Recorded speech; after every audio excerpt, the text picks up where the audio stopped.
Well, howdy tubers.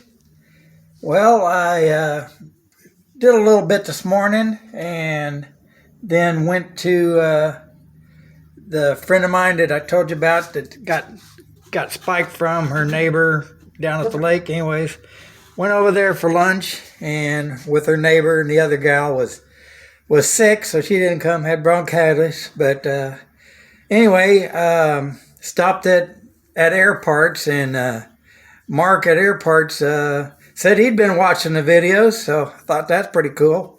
Air Parts is a place that, of course, here in the Kansas City area that has aluminum and tubing and chromoly tubing and aluminum tubing. Excuse me, and screws and bolts and just a lot of stuff. And that's where I got all the aluminum for the first Ultra Cruiser. Of course, this one's from a kit, so didn't come into play there, except for screws and bolts or whatever that I need for the H5 or whatever, because it's all scratch built. But what else I was going to say? Oh, I guess it's just that when I go over there for this dinner thing, it's Air Parts is right on my way, so I always want to stop for something just because I'm over that direction. It's only a quarter of a mile off of the road to get to their shop, so it's no big deal. So I'd rather go over there and stop than not stop, and at least get something. I picked up some washers this time. So anyway, well, I'm right here by where I've done something and doing other things, but I thought, well, now that I'm not flipping it over because it's got the center section on, thought, well, I'll go ahead and rivet on the dorsal fin, which I had already fitted, and just amazing how well that fits. So anyways, I did that, and then I'm figuring, well, I'll go ahead and put the rudder on. And I know I told you many times in the videos that I needed to go ahead and take these hinge brackets off, top and bottom, so that I could put this rivet in on both sides. And I actually remembered to do that. So now, like I say, I've got the rudder out here, and I will be looking for the bushings that go in here, and the bolts and the nuts and the cotter pins that go in there. But I also let me show you on the manual. I don't know why they wouldn't have put it in bigger letters like they did up here, but hopefully everybody reads this, that it says that the control stick it says BH, which would be bulkhead, and it says C, so bulkhead C, the elevator push rod, one required, lengths 27 3/4 inches.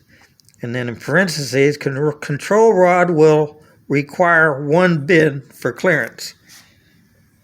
So, I have I guess, tubing bender. Well, it says pipe bender, and it is a pipe. And I put it in there, and I did bend it just ever so slightly. Well, I don't know about ever so slightly, but that did it. I don't know if you can see that or not, but there is a little bend in there so that this can come up and come right into where the push rod's going to come out of here. Now, of course, I already riveted up or cut and riveted and bent a push rod because I'm figuring nobody wants to see each and every push rod being worked on. So I have already done that. And so what I'm getting ready to do is go ahead and cut the push rods for the elevator that'll hook up at the end of here, which you've got to reach, or you've got to put that push rod in from the tail forward. You ain't gonna get it in through here back. I mean, unless you bend it, and then it's gonna have to be straightened out once it's in there, because it's a real nice straight shot through there. Really neat how they got that engineered where, well, you can see the right or the left side of the airplane there. You can see where the rudder push rod goes through bulkhead C, and then you can see bulkhead D there and E on back there. And of course, F doesn't have one of the nylons in there. It's just got a big hole back there so that there's a little room for the push rod to go up and down as it's traveling. So,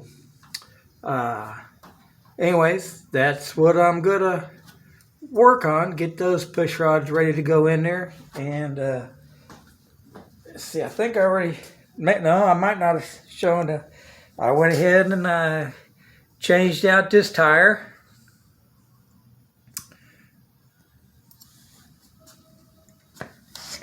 And let's see, show you how these brakes work here.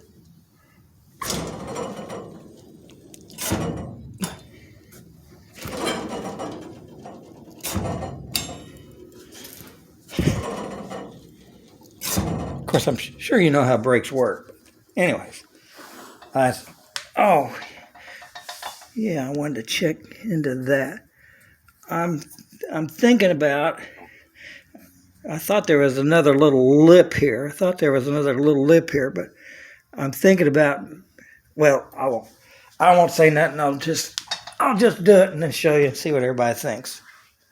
It might not be so cool. Anyway, so, 7 minutes. So, getting to be a longer one here. Let's see if I can find, I think there should, well, here's the cotter pins, and I think remember how I made these little Harbor Freight things up at the very beginning of my videos about keeping all the hardware in there? And for Harbor Freight, they just really work great. Here's the other one, and I think I've got one or two others. This here's one that's I guess you just say mine, which here's the 3/16 washers I picked up at Air Parts. But I'm looking for the bushings, which I know they're probably in one of these, but I'm looking for the, anyways, that's not you guys' problem. That's, I know where they're at, but I gotta get them, and I guess I'll get the rudder on, and then rivet this to the bottom of the rudder, and we are getting there. Pretty cool. And may get some flying in tomorrow. It's supposed to be 55 degrees or something. Now, I don't know about the wind, but I think we won't worry about it too much because I haven't flown in a while. So if you haven't flown in a while, you can overlook a little bit of windy, bumpy situations because you haven't flown for a while. So let's see if I can come up with something else. How about this? I don't know if it'll show up or not.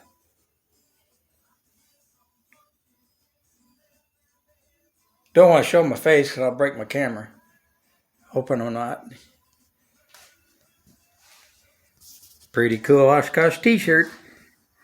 Well, I think that's good enough. Almost a 10-minute video that'll make some people happy and maybe others not. Of course, I didn't get a whole lot of information in here. Well, maybe I got enough for some people. So anyway, there you go. Happy New Year and God bless.